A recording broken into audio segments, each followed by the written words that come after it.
नमस्कार. मराठी गडवामध्ये आपलं मनपूर्वक स्वागत.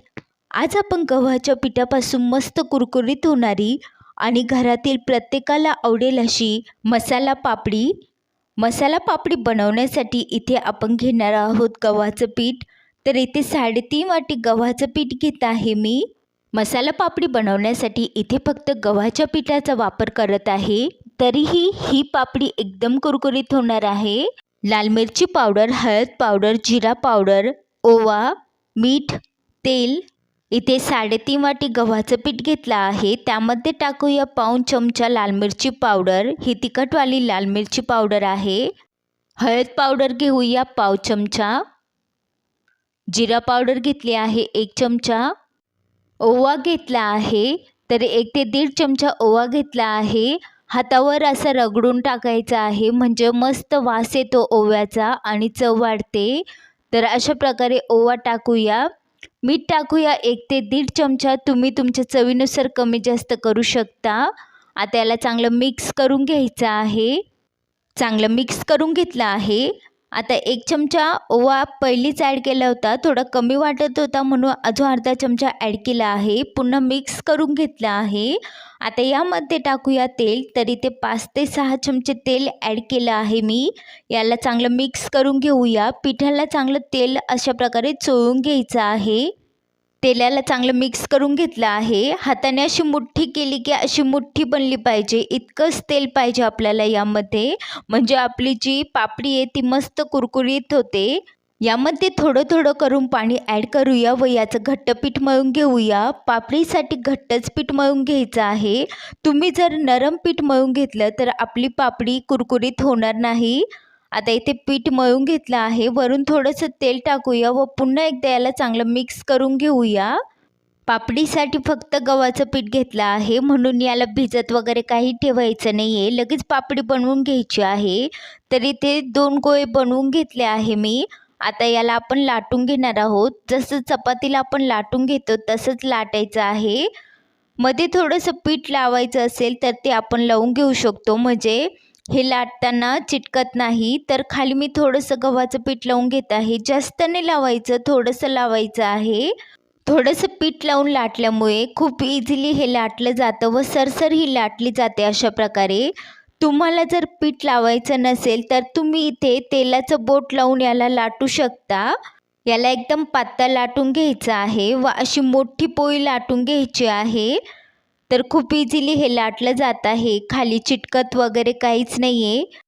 पापडीचं पीठ घट्ट मळून घ्यायचं आहे म्हणजे लाटताना ते खाली चिटकत नाही.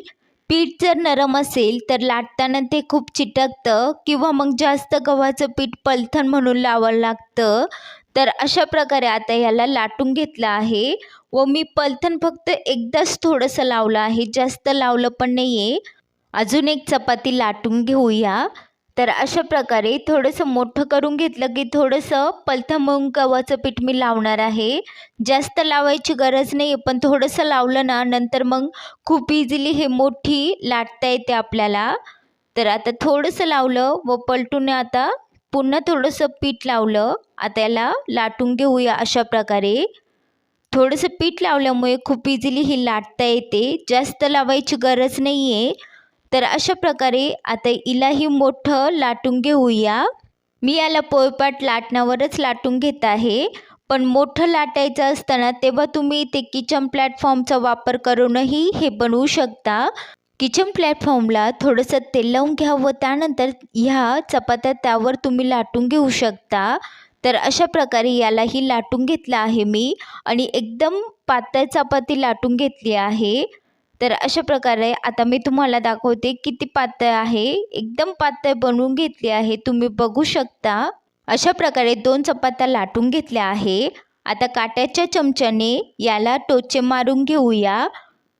तर थोड्या थोड्या अंतरावर अशा प्रकारे टोचे मारून घ्यायचे आहे, ज्यामुळे तळताना ह्या फुगत नाही व पापडी एकदम मस्त बनते.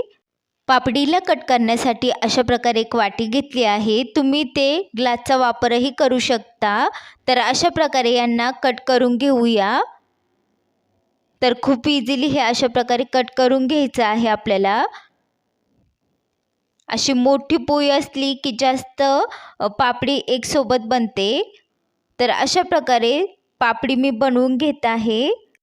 अशा प्रकारे पापड्यांना कट करून घेतलं आहे। आता यांना बाहेर काढून घेऊया व जे एक्स्ट्राचं पीठ आहे त्याचा पुन्हा गोळा बनवून त्याच्या पापड्या लाटून घेणार आहोत आपण।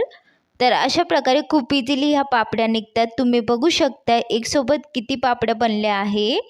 मी इथे मोठ्या साईजची वाटी घेतली होती कट करण्यासाठी। तुम्हाला छोट्या साईजची पापडी बनवायची असेल तर तुम्ही इथे छोटी वाटी घेऊ शकता। दुसरी चपाती लाटून साईडला ठेवली होती। आता हिलाही टोचे मारून घेऊया। तर अशा प्रकारे थोड्या थोड्या अंतरावर टोचे मारायचे आहे। तर सर्व ठिकाणी टोचे मारून घेतले आहे काट्याच्या चमच्याने। आता हिला कट करून घेऊया। तर वाटीच्या मदतीने अशा प्रकारे याला कट करून घ्यायचं आहे। कट केलेल्या पापड्यांना आता बाहेर काढून घेऊया व उरलेलं जे एक्स्ट्राचं पीठ आहे ते पुन्हा गोळा बनवून त्याच्या पापड्या बनवून घेऊया। अशा प्रकारे सर्व पापड्या बनवून घेऊया। आता गॅसवर तेल गरम होण्यासाठी ठेवलं आहे।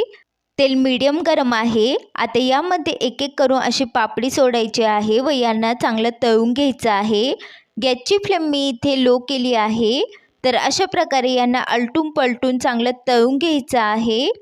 पापडी एकदम पातळ लाटली गेली आहे म्हणून इथे 2 ते 2.5 मिनिटांमध्ये ही चांगली तळून निघत आहे। तर अशा प्रकारे हिचा कलर चेंज झाला आहे। पापडी एकदम व्यवस्थित तळली गेली आहे। एका प्लेटमध्ये काढून घेऊया। किती मस्त दिसत आहे ही पापडी। अशाच प्रकारे उरलेल्या पापड्यांना तळून घेऊया। तेलामध्ये एक एक करून पापडी टाकूया व यांना आलटून पलटून चांगलं तळून घेऊया।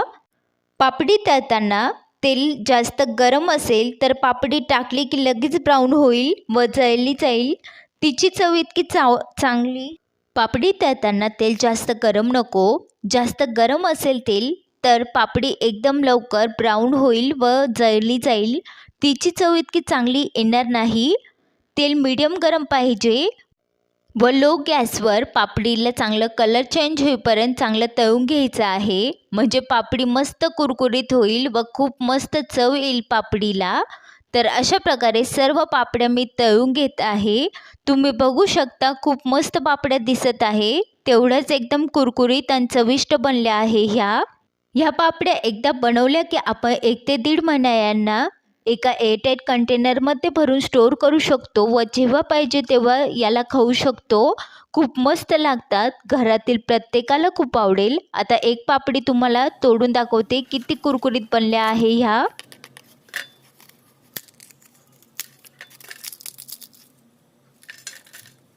तर आज आपण गव्हाच्या पिठाची मस्त कुरकुरीत पापडी बनवली। कधी मध्ये भूक लागते तेव्हा तुम्ही हिला खाऊ शकता। खूप मस्त लागते ही। तुम्हाला हा व्हिडिओ आवडला असेल तर लाईक शेअर कमेंट करा आणि प्लीज मराठी गडवा चॅनलला सबस्क्राईब करा। व्हिडिओ बघितल्याबद्दल धन्यवाद।